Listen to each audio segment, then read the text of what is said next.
ত্রিপুরার মুখ্যমন্ত্রী এখনো টের পায়নি বাঙালি কি জিনিস, বাট অনেকে টের পাইছে। আরে ভাই, যদি তোমরা আলু বন্ধ করে দাও, 1000 টাকা কেজি দিয়ে আমরা আলু খামো, তবে ইউনূস সাহেবের বিরক্ত করবো না, রাজপথে দ্রব্যমূল্যের দাম বাড়ছে বলে।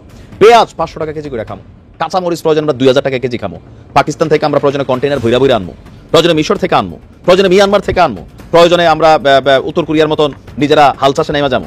আজকে আপনাদের জন্য রয়েছে বিগ ব্রেকিং কিছু খবর।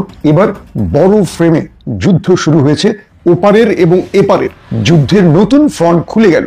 আওয়ামী লীগের 18 বছরের চেষ্টা ব্যর্থ, বিএনপি জামাত ও সত্যের বিজয়। 21 আগস্ট গ্রেনেড হামলা মামলায় তারেক রহমান, বাবর সহ সব আসামি খালাস।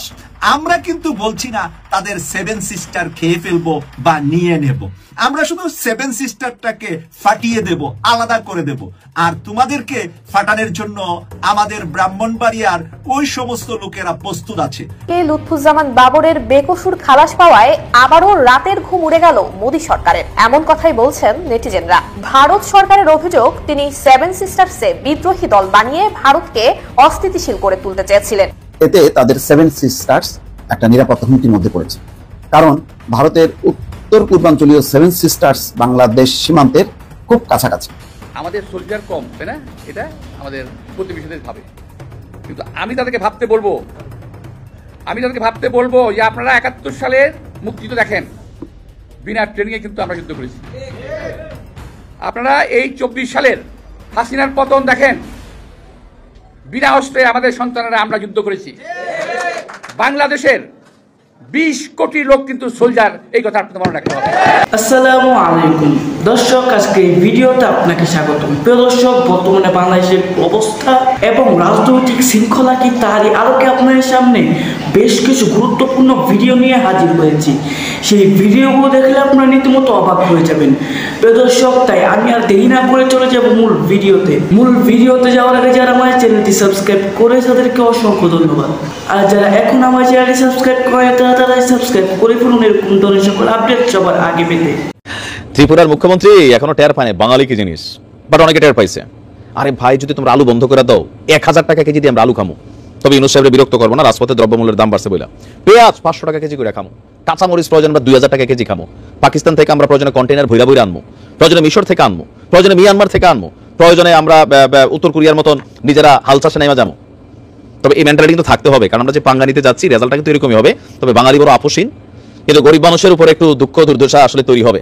দর্শক, গত 53 বছরে এমন বাংলাদেশ কিন্তু ভারত দেখে নাই। ভারতের মন্ত্রীদের কথা যে এই দেশে অনেক সরকার আসছে গেছে, কিন্তু এই মুহূর্তে যে অবস্থান তৈরি হয়েছে ভারত বিরোধী, তো এরকম দেখা না। এখন ভারতের সরকারের বিভিন্ন সেক্টর, বিভিন্ন স্টেটগুলা একের পর এক যে সিদ্ধান্ত নিতে যাচ্ছে, ইভেন জনগণ টু জনগণ, আমাদের দেশের একাংশের জনগণ যেমন রাজপথে নামছে ইসকনকে নিষিদ্ধ করতে, ভারতের দেশের জনগণও একাংশ নামছে ইসকনের পক্ষে, প্রয়োজনে সীমান্তে নাকি 2-4টা ফালাই দিবে, ঢুইকা যাবে ট্যাং টং নিয়ে, এমন বক্তব্য দিচ্ছে। বাংলাদেশের স্টেটও দখল করবে এমন আওয়াজও দিচ্ছে। তবে এগুলা ফাঁকা আওয়াজ, কাজের আওয়াজ হচ্ছে যেটা ত্রিপুরার মুখ্যমন্ত্রী তিনি দিয়েছেন।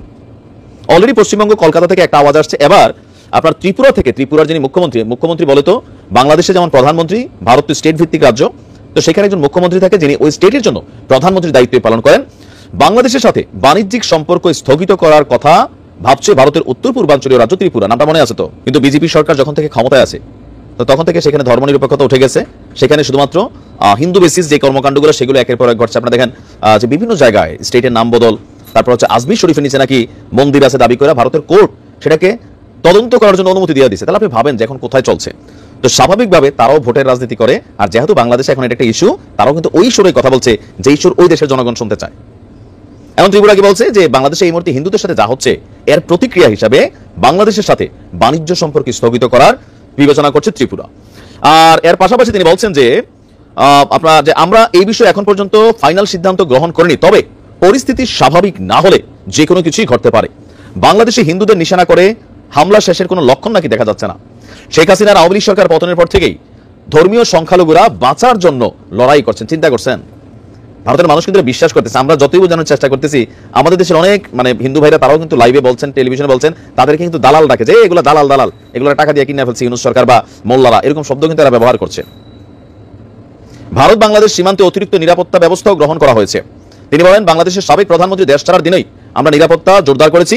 ব্যক্তিগতভাবে বিএসএফ এবং পুলিশের সাথে একাধিকবার আলোচনা করেছি, সীমান্তে দেখলেই টুস করে দেওয়া হবে। এখন আমি যেটা দেখছি যে এই মুহূর্তে এই পরিস্থিতিটা যেভাবে গেছে, এখন আমরা কি ত্রিপুরার সাথে বাণিজ্যিক চলে, কয়লা, মাছ এবং অন্যান্য পণ্য আমদানি করি, আর প্লাস্টিক পণ্য সেখানে বাণিজ্য চলমান আছে, আর পাশাপাশি কৃষিজ পণ্য সহ বেশ কিছু জিনিস এখানে আসা যাওয়া হয়। এটাই আমি বলছি যে ত্রিপুরায় নিচে, পশ্চিমবঙ্গ নিচে, আরও যদি স্টেটগুলো এরকম নেয় তখন দ্রব্যমূল্য আকাশ ছোঁয়া হবে। সেটাকে ফেস করার জন্য সরকারের প্রস্তুতি থাকতে হবে। বাংলাদেশের রাজনীতিতে নতুন সূর্যের উদয়। 21শে আগস্ট গ্রেনেড হামলা মামলায় তারেক রহমান এবং লুৎফুজ্জামান বাবর সহ সবাই বেকসুর খালাস। সবাইকে মুক্তি দেওয়া হয়েছে আজকের বাংলাদেশের সর্বোচ্চ আদালত থেকে। প্রিয় দর্শক, এই 21শে আগস্ট গ্রেনেড হামলা মামলা মাথায় নিয়ে তারেক রহমান সাহেব লন্ডনে এতদিন আটকিয়েছিলেন, বাংলাদেশে যেতে পারছিলেন না, বাংলাদেশের রাজনীতিতে উনার ভূমিকা রাখতে পারছিলেন না। তাই বাংলাদেশ জাতীয়তাবাদী দল বিএনপির ভিতরে নানা কুন্দল, নানা সমস্যা তৈরি হয়েছিলেন, কারণ তারেক রহমান সাহেব দেশে যেতে না পেরে। কিন্তু এই মুহূর্তে সেই ফলাফলটি হয়েছে, আমি ইত্তেফাক থেকে তুলে ধরছি। বহুল আলোচিত 21শে আগস্ট গ্রেনেড হামলা মামলায় যাবজ্জীবন কারাদণ্ডপ্রাপ্ত তারেক রহমান ও মৃত্যুদণ্ডপ্রাপ্ত সাবেক স্বরাষ্ট্র প্রতিমন্ত্রী লুৎফুজ্জামান বাবর সহ সব আসামিকে খালাস দিয়েছে হাইকোর্ট। সব আসামিকে হাইকোর্ট খালাস দিয়েছে, সবাই মুক্তি পাবে। লুৎফুজ্জামান বাবর দীর্ঘ 15 বছর কারাগারে, যিনি একেবারেই খুব অসহায় অবস্থায় ছিলেন, উনার সাথে 31 জন কারাগারে ছিলেন, সবাই এখন মুক্তি। আকাশে সূর্যের আলো দেখতে পাবে, চন্দ্রের আনন্দ ওনার পরিবারের সাথে করতে পারবে।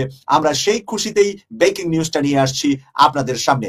বিচারক আদালতের রায় বাতিল করে রোববার 1 ডিসেম্বর বিচারপতি A.K.M. আসাদুজ্জামান ও বিচারপতি সৈয়দ এনায়েত হোসেন হাইকোর্ট বেঞ্চ এই রায় ঘোষণা করেন। এর আগে গত বৃহস্পতিবার বিচারপতি A.K.M. আসাদুজ্জামান ও বিচারপতি সৈয়দ এনায়েত হোসেনের হাইকোর্ট বেঞ্চে এর শুনানি হয়েছিল। প্রায় 6 বছর আগে বিচারিক আদালতে রায়ের পর ডেড রেফারেন্স ও আসামিদের আপিল, জেল আপিলের শুনানি শুরু হয় 2022 সালের 4 ডিসেম্বর। গত 1.5 বছর বিচারপতি শহীদুল করিম ও বিচারপতি মোহাম্মদ মুস্তাফিজুর রহমানের হাইকোর্ট বেঞ্চে এই মামলার শুনানি হয়েছে। প্রিয় দর্শক, আজকে তারেক রহমানের মুক্তি বা এই উনার যাবজ্জীবন কারাদণ্ড থেকে উনি যে রেহাই পেয়েছে, এতে করে বিএনপির হাল উনি, আমি আশা করছি যে খুব স্বল্প সময়ের ভিতরে বাংলাদেশে গিয়ে বিএনপির রাজনীতির মধ্যে নতুন সূর্য, নতুন আলো উনি প্রসারিত করতে পারবে। দাদাবাবু, দাদাবাবু, আপনারা কি চট্টগ্রাম, খুলনা, নোয়াখালী, কুমিল্লা এসব নাকি এখন নিতে চাচ্ছেন? কি পাইকারি মূল্যে নেবেন নাকি খুচরা মূল্যে নেবেন? দাদাবাবু, আমাদের এই প্যাকেজে কিন্তু আরেকটা জিনিস অন্তর্ভুক্ত আছে। ব্রাহ্মণবাড়িয়া লাগবে নাকি? সেটা ভেঙে দেবে একদম, টোটা জাল বর্ষা সব নিয়ে বসে আছে। আসো, নিতে আসো, একদম হলে দিয়ে দেবে ভালো করে। কদিন পর পর তাল তুলে বেড়াচ্ছ না, এটা লাগবে ওটা লাগবে। চট্টগ্রাম তোমার বাপে কিনে দিয়ে গিয়েছিল নাকি সবকিছু? কোনটা লাগবে দাদাবাবু বলো? প্যাকেজ কোনটা দেবো? খুচরো মূল্যের প্যাকেজ নাকি পাইকারি মূল্যের প্যাকেজ, কোনটা লাগবে? এই যে 2 দিন পর পর তাল তুলে বেড়াচ্ছ, তার উপরে তোমাদের নিউজ চ্যানেলগুলো যেই লেভেলের প্রোপাগান্ডা ছড়িয়ে বেড়াচ্ছে। আচ্ছা, তোরা রাজুদার পরোটা খেয়ে মরে যেতে পারিস না? হ্যাঁ, সিলাইদহের স্টেশনে বসে তোরা মলম বিক্রি কর না। তোদের এত চুলকানি কিসের মাইরি? কেন তোদের এত চুলকানি কিসের জন্য? তোদের আজকে চট্টগ্রাম লাগবে, কালকে নোয়াখালী লাগবে, তারপরে খুলনা লাগবে। কি করবি? বন্দর দিয়ে কি পেঁয়াজ পাঠাবি, আলু পাঠাবি? কি লাগবে কি তোদের? আর তোদের মাথা ভর্তি কি ভাই গোবর নিয়ে বসে আছিস? আমি কিন্তু সবাইকে বলছি না, একদম বারবার করে বলে দিচ্ছি, সবাইকে বলছি না। এই যে যারা এসব হোল পাকনা কথাবার্তা বলে বেড়াচ্ছে না, আমাদের চট্টগ্রাম লাগবে, খুলনা লাগবে, কুমিল্লা লাগবে, নোয়াখালী লাগবে, ব্রাহ্মণবাড়িয়া ভাগ্যিস ব্রাহ্মণবাড়িয়া চাউনি। ব্রাহ্মণবাড়িয়া চাইলে তো ব্রাহ্মণবাড়িয়া জনগণ কেমন জানো তো? আমাদের দেশের লোকজন ব্রাহ্মণবাড়িয়া বাসীদেরকেই ভয় পায়, তাদেরকে নিয়ে খুব আতঙ্কে থাকে। ওই এলাকায় 10 টাকার নোট নিয়ে পর্যন্ত মারামারি হয়। আর তোমরা যদি ভুল বসো তো ওখানে চেয়ে বসো, আমরা ব্রাহ্মণবাড়িয়া থেকে লোক পাঠিয়ে দেবো, তারপর বুঝবে স্যাটা ভাঙ্গা মার কাকে বলে। দাদা, হ্যাঁ, বাল থেকে হোল হয়ে যাচ্ছে। তোমরা 2 দিন পর পর সালা মাল খেয়ে কি বকছো কি তোমরা? এটা লাগবে ওটা লাগবে, এত কিছু লাগবে কিসের জন্য ভাই? তোদের হাগার জায়গার অভাব না খাওয়ার জায়গার অভাব নাকি শোয়ার জায়গার অভাব? কোনটার অভাব তোদের? হ্যাঁ, নাকি তোর বাপ দাদা কিনে দিয়ে গিয়েছিল বলে কি সবকিছু তুই নিয়ে নিবি, সবকিছু তোর লাগবে? এত লাগালাগি করা দরকার নেই দাদাবাবু।